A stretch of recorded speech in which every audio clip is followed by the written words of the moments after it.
மாண்புமிகு உறுப்பினர் எஸ் காமராஜ் அவர்கள்.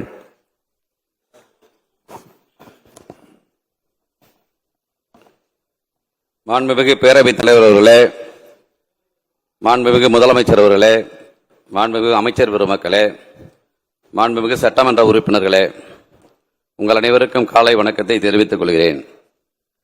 இன்றைய தினம் முதல்வர் நம்பிக்கை கோருகிற தீர்மானம். நான் நேற்றைக்கே ஆதரவை கொடுத்திருக்கிறேன், இன்றைக்கும் ஆதரவு கொடுக்கிறேன், நாளைக்கும் ஆதரவை கொடுப்பேன், 5 ஆண்டு காலமும் ஆதரவை முதல்வருக்கு கொடுப்பேன்.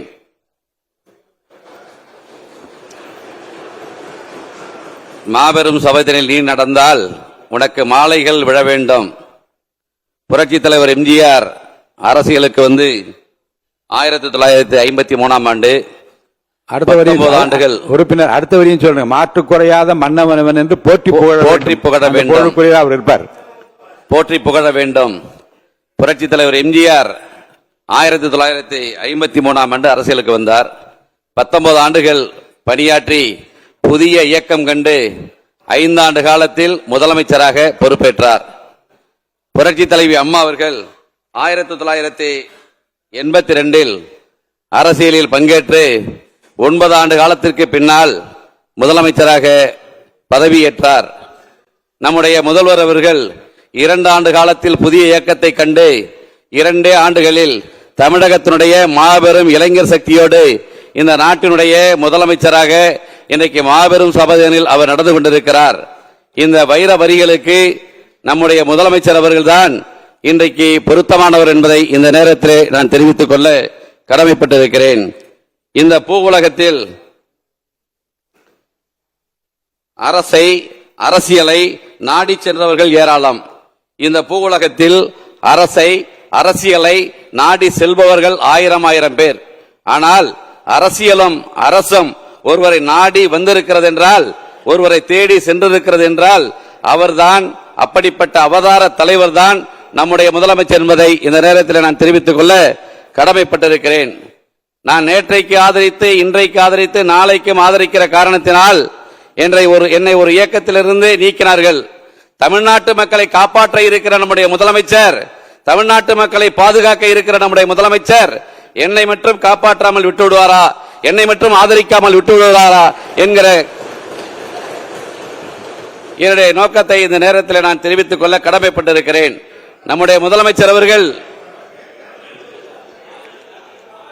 முதலமைச்சர் ஆட்சி பொறுப்பேற்று 4 நாள் தான். எப்படி வேணாலும் சிரிச்சிட்டு போட்டோம், அது வேற. நம்முடைய முதலமைச்சர் ஆட்சி பொறுப்பேற்று 4 நாள் தான். நேற்று திருச்சியில 300க்கும் மேற்பட்ட ரவுடிகள் தானாக வந்து சரணடைகிறார்கள். 300க்கும் மேற்பட்ட ரவுடிகள். திரு ஜோசப் விஜய் அவர்கள் இந்த நாட்டினுடைய முதலமைச்சராக பதவியேற்று விட்டார். எங்களை ஒன்றும் செய்து விடாதீர்கள். தானாக முன்வந்து திருச்சியில 364 ரவுடிகள் அந்த மாவட்ட காவல் கண்காணிப்பாளரை பார்த்து எங்களை எதுவும் செய்து விடாதீர்கள். ஒரு கரிஸ்மாட்டிக் லீடர் தமிழ்நாட்டுக்கு கிடைத்து விட்டார், ஒரு நல்ல தலைவருக்கு தமிழ்நாட்டுக்கு கிடைத்து விட்டார், எங்களை எதுவும் செய்து விடாதீர்கள் சொன்னது யாரு? திருச்சியில் இருக்கிற ரவுடிகள். இன்னைக்கு 217 டாஸ்மாக் கடைகள் மூடப்பட்டிருக்கிறது. கஞ்சா வித்தவெல்லாம் எங்க இருக்கானே தெரியல. கள்ளக்கடத்தல் பண்ணவனுக்கு எங்க இருக்கானே தெரியல. முதலமைச்சர் அப்புறம் நீங்க பேசும்போது நானும் சத்தம் போடுவேன். இதே சபையில நீங்க பேசும்போது பல்வேறு தவறுகளை நான் சுட்டி காட்டுவேன். சரியா? நான் ஒரு தனி மனிதன் தான். நீங்க பேசும்போது நடந்த தவறுகளை நானும் ஒரு சட்டமன்ற உறுப்பினர் என்ற வகையில நிச்சயமா சுட்டி காட்டுவேன். மிகப்பெரிய அரசியல் ஜாம்பவான் இருக்கிற இந்த மன்னார்குடி தொகுதியில மன்னார்குடி தொகுதி மக்கள் எனக்கு ஒரு வாய்ப்பை அளித்திருக்கிறார்கள். அந்த மன்னார்குடி தொகுதி மக்களுக்கு கடைசி வரை மிகப்பெரிய அரசியல் ஜாம்பவான்கள் நிறைந்திருக்கிற பகுதி மன்னார்குடி பகுதி. என்னை எதிர்த்து போட்டியிட மிகப்பெரிய உலக கோடீஸ்வரர், அவரை வெற்றி பெற்று வந்திருக்கிறேன். இன்றைக்கு திரு முதலமைச்சர் அவர்கள் ஆதரிக்கிறேன் என்றால் இது சாதாரண நிகழ்வு. அது வேற விஷயம். தனிப்பட்ட முறை யாருக்கு இங்கே பதில் சொல்ல வேண்டாம், சுருக்கமாக உங்கள் கருத்தை சொல்லிவிடுங்கள். எனவே மன்னார்குடி தொகுதி மக்களுக்கு கடைசி வரை நம்முடைய முதல்வர் அவர்கள் எனக்கு பாதுகாப்பாக இருக்க வேண்டும். மன்னார்குடி தொகுதி மக்களுக்கு வேண்டிய திட்டங்களை, கடந்த காலங்களில் மேற்கொள்ளப்பட்ட பணிகளை முடித்து வைக்கிற அளவுக்கு எனக்கு நீங்கள் உதவிகரமாக இருக்க வேண்டும் என்கிற உத்தரவை அந்த நேரத்தில் தெரிவித்துக் கொள்ள கடமைப்பட்டிருக்கிறேன். நிவேதா முருகன். அப்புறம் நீங்க பேசும்போது நான் குறுக்க பேசுவேன் முருகன். நீங்களும் டெல்டா மாவட்டத்தை சார்ந்தவங்க தான். நிறுத்திட்டேன். பூம்புகார் சட்டமன்ற உறுப்பினர் நீங்களும் சட்டமன்ற அவங்க மாண்பு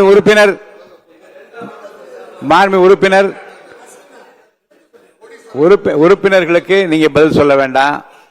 உங்கள் கருத்தை நிதானமாக வேகமாக சொல்லி முடிங்க. உறுப்பினர் இடையூறு செய்யக்கூடாதுல்ல. மாண்புமிகு பேரவைத் தலைவர் அவர்களே, உறுப்பினர் பேசும்போது இடையூறு செய்யலாமா? நம்பிக்கை கோரும் தீர்மானத்தின் மீது சுருக்கமாக உங்கள் கருத்தை மட்டும் சொல்லுங்க. என்னுடைய ஆதரவை முழுமையாக தெரிவிக்கிறேன். நேற்றைக்கு தெரிவித்திருக்கிறேன், இன்றைக்கு தெரிவிக்கிறேன், நாளைக்கும் தெரிவிப்பேன்.